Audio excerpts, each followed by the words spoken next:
Salut à tous et bienvenue sur la chaîne. Aujourd'hui, on attaque un pilier fondamental des réseaux informatiques, les types de réseaux. Si tu confonds encore LAN, MAN, WAN, ou si les mots topologie, architecture te semblent flous, reste bien jusqu'au bout. Dans cette vidéo, on va structurer les choses proprement, sans folklore. On va voir les réseaux sous 3 angles clés. 1. La classification par étendue, réseau local, métropolitain, grande échelle géographique. 2. La classification par topologie, bus, anneau, étoile, comment les machines sont connectées et ce que ça implique en performance, en coût et en fiabilité. 3. La classification par architecture, client-serveur, pair à pair. Qui contrôle quoi, qui décide, et dans quel cas chaque modèle est pertinent. L'objectif est simple. À la fin de cette vidéo, tu dois comprendre, différencier et surtout utiliser les bons concepts, que ce soit pour les cours, les examens, les projets ou le terrain. Donc installe-toi, ouvre bien les neurones, et on commence maintenant. Quand on parle de classification des réseaux par étendue, on parle tout simplement de la surface géographique couverte par le réseau. C'est l'un des critères les plus fondamentaux en réseau, parce qu'il conditionne les performances, les technologies utilisées, les coûts et la sécurité. On distingue principalement 3 grands types de réseaux. 1. Le LAN, Local Area Network. Le LAN, ou réseau local, couvre une zone géographique restreinte. Une maison, un bureau, une salle informatique ou un bâtiment. C'est le type de réseau le plus rapide et le plus stable, car les distances sont courtes.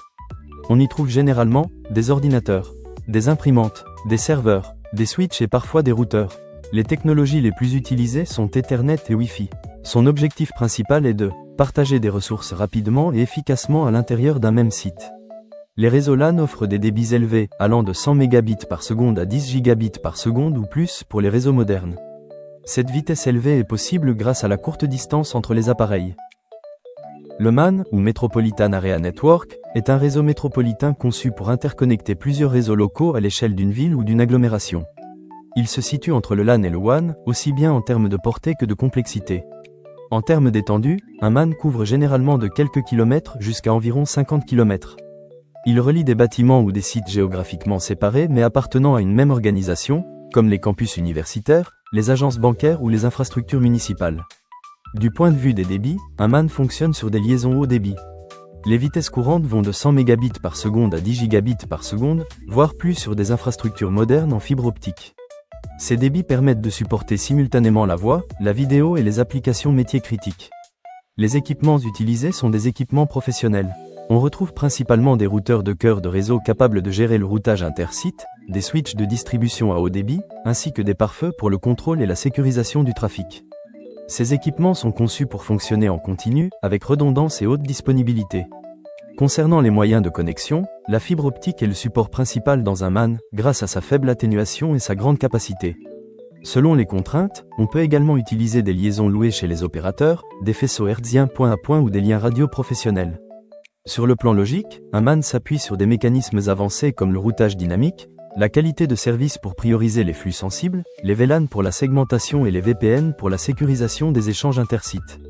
En résumé, un MAN est un réseau urbain à haut débit, basé sur des infrastructures robustes, des équipements professionnels et des liaisons performantes. Plus étendu qu'un LAN mais plus maîtrisable qu'un WAN, il constitue une brique stratégique des architectures réseau modernes.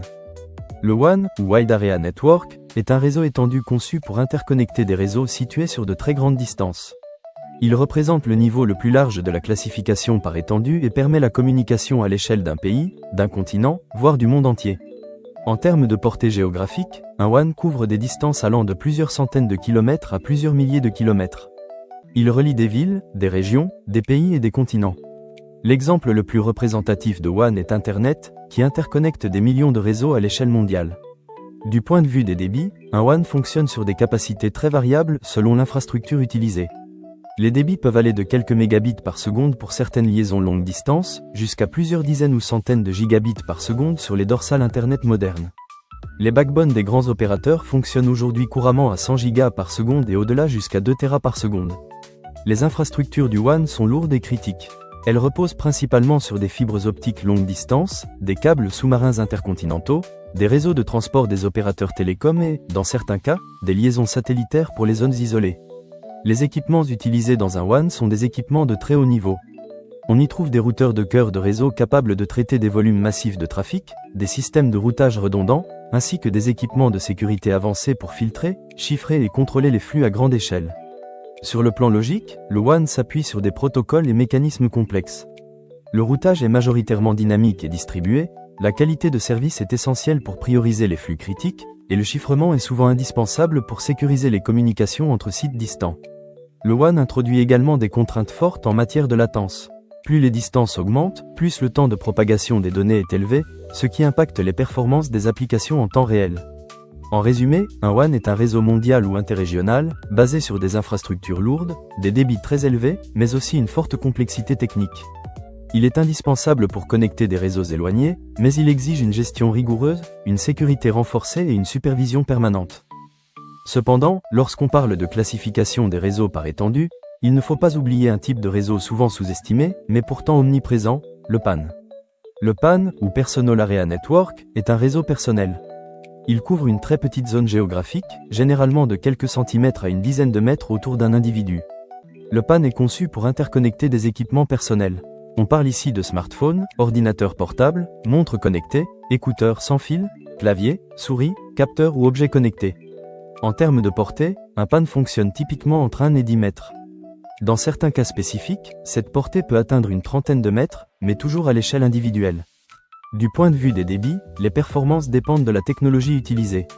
Le Bluetooth classique offre des débits de l'ordre de 1 à 3 mégabits par seconde, tandis que le Bluetooth Low Energy privilégie la faible consommation d'énergie au détriment du débit.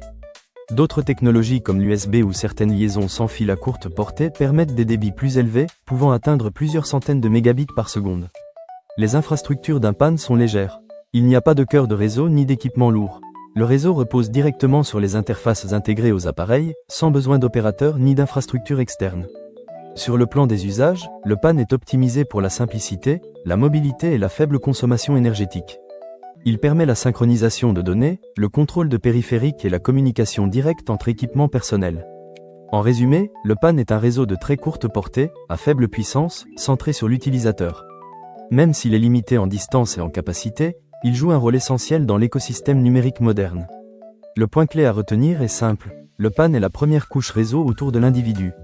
C'est souvent par lui que commence l'interaction entre l'utilisateur et les réseaux plus larges, comme le LAN, le MAN ou le WAN. Après la classification par étendue, passons à une autre notion fondamentale en réseau, la classification par topologie.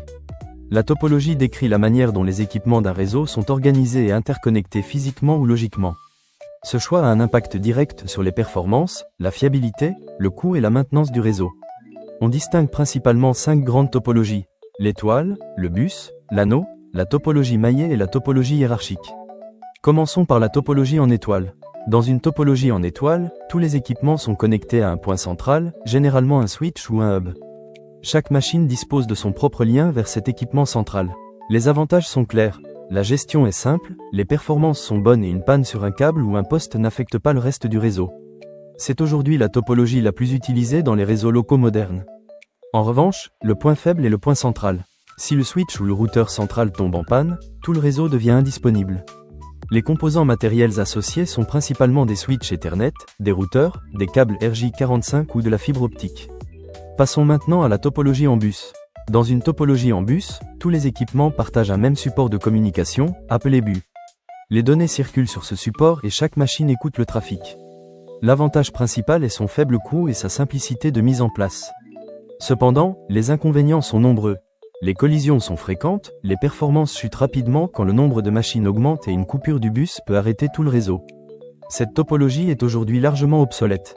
Les composants matériels typiques étaient les câbles coaxiaux et des terminateurs. Voyons maintenant la topologie en anneau. Dans une topologie en anneau, les équipements sont connectés en boucle fermée. Les données circulent de machine en machine, généralement dans un seul sens. L'avantage est l'absence de collision et une meilleure maîtrise du trafic. En revanche, une seule panne sur un nœud ou un lien peut interrompre tout le réseau, sauf si des mécanismes de redondance sont mis en place. Cette topologie a été utilisée dans certaines technologies comme Token Ring, mais elle est aujourd'hui peu répandue. Les composants associés incluent des équipements spécifiques à l'anneau et des câbles dédiés. Passons à la topologie maillée. Dans une topologie maillée, chaque équipement est connecté à plusieurs autres équipements, voire à tous. On parle de maillage partiel ou complet. Le principal avantage est la très haute disponibilité. Même en cas de panne de plusieurs liens, le réseau continue de fonctionner. Cette topologie est très robuste et très tolérante aux pannes. En contrepartie, elle est coûteuse, complexe à déployer et difficile à maintenir à grande échelle. On retrouve cette topologie dans les réseaux critiques, les réseaux WAN et certaines architectures sans fil. Enfin, la topologie hiérarchique. La topologie hiérarchique est une combinaison de plusieurs topologies, organisées en niveaux. On parle généralement de couches d'accès, de distribution et de cœur de réseau. Elle offre une excellente évolutivité, une bonne segmentation du trafic et une gestion structurée. C'est la topologie de référence dans les réseaux d'entreprises modernes.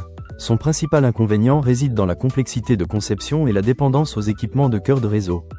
Les composants matériels incluent des switches d'accès, de distribution, des routeurs de cœur et des liaisons haut débit. Pour résumer, le choix d'une topologie réseau n'est jamais anodin. Il dépend des besoins, du budget, des performances attendues et du niveau de fiabilité recherché. Comprendre les topologies, c'est comprendre la structure même des réseaux informatiques modernes. Après l'étendue et la topologie, abordons un troisième pilier fondamental des réseaux informatiques, la classification en fonction de l'architecture. Ici, on ne parle plus de distance ni de forme physique, mais de la manière dont les rôles sont répartis entre les machines et comment les services sont fournis. L'architecture réseau définit qui fournit les services, qui les consomme, et comment le contrôle est organisé. On distingue principalement trois grandes architectures, le client-serveur, le pair-à-pair, et l'architecture hybride. Commençons par l'architecture client-serveur. Dans une architecture client-serveur, un ou plusieurs serveurs centralisent les ressources et les services. Les clients, eux, se contentent de faire des requêtes pour accéder à ces services. Les serveurs peuvent fournir des services variés, partage de fichiers, base de données, authentification, applications métiers ou services web. Les avantages sont clairs, centralisation des données, sécurité renforcée, contrôle des accès, sauvegarde facilitée et administration simplifiée. C'est l'architecture dominante dans les entreprises, les administrations et les centres de données. En revanche, cette centralisation a un coût. Les serveurs sont chers, nécessitent du matériel puissant, une maintenance continue et des compétences techniques élevées. De plus, une panne du serveur peut impacter de nombreux utilisateurs si aucune redondance n'est prévue. Les composants matériels associés sont des serveurs dédiés, des systèmes de stockage, des routeurs, des switches professionnels et des pare-feux. Passons maintenant à l'architecture pair-à-pair ou peer-to-peer. Dans une architecture pair-à-pair, il n'y a pas de serveur central. Chaque machine peut à la fois fournir et consommer des services. Tous les nœuds ont un rôle équivalent. L'avantage principal de ce modèle est sa simplicité et son faible coût. Il ne nécessite pas d'infrastructure lourde et peut être mis en place rapidement. Il est également naturellement tolérant à certaines pannes, car il n'existe pas de point central unique. Cependant, le pair-à-pair présente de sérieuses limites. La sécurité est plus difficile à garantir, la gestion devient complexe dès que le nombre de machines augmente et les performances sont peu prévisibles. Ce type d'architecture est surtout utilisé dans les petits réseaux, le partage de fichiers ou certaines applications distribuées. Les composants matériels sont basiques, des ordinateurs ou équipements équivalents reliés par un réseau local. Enfin, l'architecture hybride. L'architecture hybride combine les deux modèles précédents. Certaines ressources sont centralisées sur des serveurs, tandis que d'autres échanges se font directement entre les postes. Ce modèle permet de tirer parti de la robustesse et du contrôle du client-serveur tout en conservant la flexibilité du pair-à-pair. Il est très répandu dans les réseaux modernes, notamment avec les services cloud, les applications collaboratives et les architectures distribuées. L'inconvénient principal est la complexité. Concevoir, sécuriser et maintenir une architecture hybride demande une bonne maîtrise des concepts réseau et système. En résumé, l'architecture client-serveur offre le contrôle et la sécurité, le pair-à-pair privilégie la simplicité et la flexibilité, et l'architecture hybride cherche un équilibre entre les deux. Comprendre ces architectures, c'est comprendre comment les services réseau sont réellement fournis et consommés dans les systèmes informatiques modernes. On arrive à la fin de cette vidéo. Si tu es arrivé jusque-là, c'est que tu as pris le temps de comprendre des notions fondamentales du réseau informatique, la classification par étendue, par topologie et par architecture. Ce sont des bases solides, indispensables pour aller plus loin, que ce soit en réseau avancé, en système ou en cybersécurité. Si cette vidéo t'a été utile, pense à liker, à t'abonner et à activer la cloche. Ce sont des actions simples, mais elles font une vraie différence pour la chaîne. N'hésite pas non plus à partager la vidéo et à poser tes questions ou remarques en commentaire. L'objectif ici, c'est de construire une communauté qui comprend vraiment ce qu'elle fait, pas juste qui récite des définitions. Merci pour ton temps et ta concentration. On se retrouve très bientôt pour la suite, avec du contenu encore plus technique et concret. À la prochaine.